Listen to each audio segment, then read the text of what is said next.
মালদায় তৃণমূল কর্মী খুনে গ্রেফতার 4, গ্রেফতার পঞ্চায়েত সদস্য সহ 4।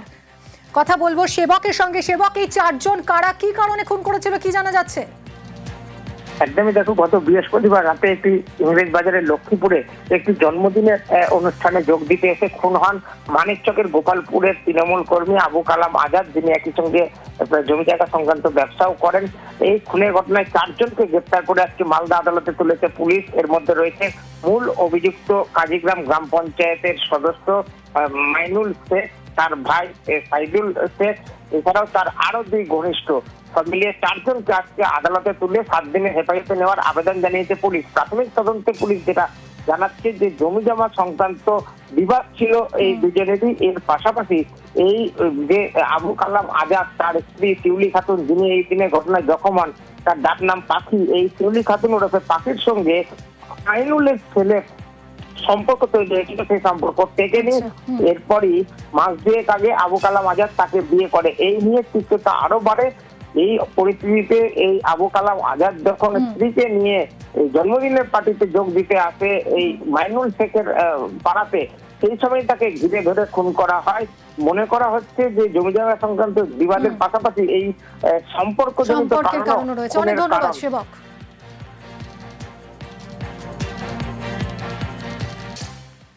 সবুজ সাথীর সাইকেল পাচার হচ্ছিল, ত্রিপলে ঢেকে গাড়ি করে পাচার হচ্ছিল সাইকেল। সবুজ সাথীর সাইকেল ভর্তি গাড়ি আটক।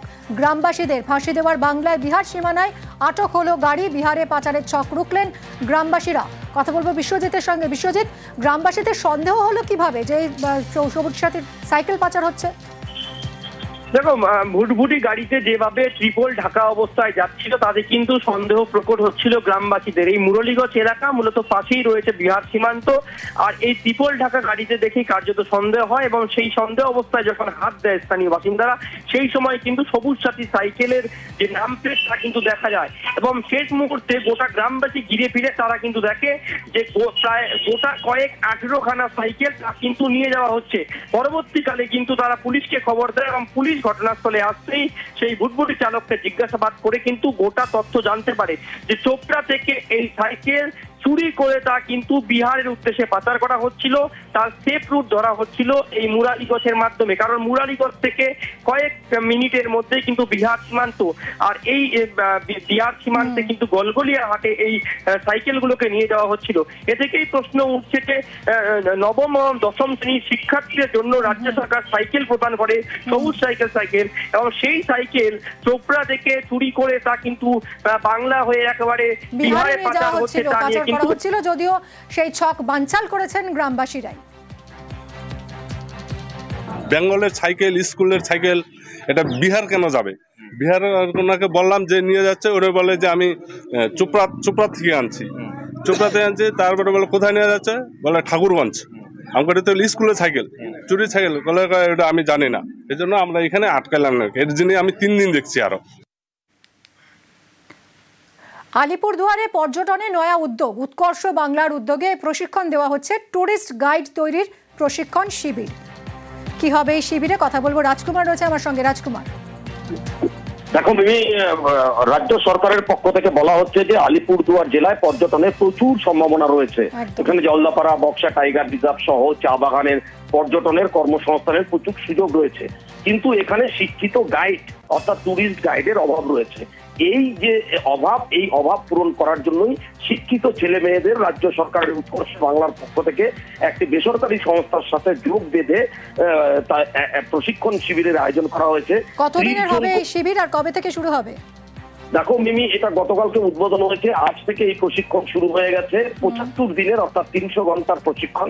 30 জন করে ছেলে মেয়ে এক একটা ব্যাচে এই প্রশিক্ষণ নেবে। একাধিক ব্যাচ করা হবে, প্রায় 250 ছেলে মেয়েকে এইভাবে। ছেলে মেয়েদের মধ্যে উৎসাহ কতটা?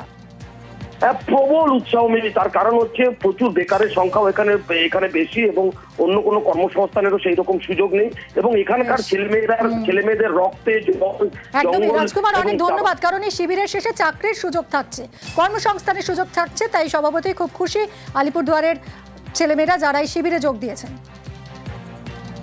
এই দেশ বিদেশের পর্যটকদের কাছে আমাদের ডুয়ার্সের সমস্ত কিছু তুলে ধরা, ডুয়ার্সের ঐতিহাসিক প্রেক্ষাপট থেকে শুরু করে ভৌগোলিক প্রেক্ষাপট, বিভিন্ন যে পর্যটন স্থলগুলো আছে সেগুলোকে তুলে ধরবার জন্য কিন্তু প্রশিক্ষিত ট্যুরিস্ট গাইডের খুব প্রয়োজন ছিল।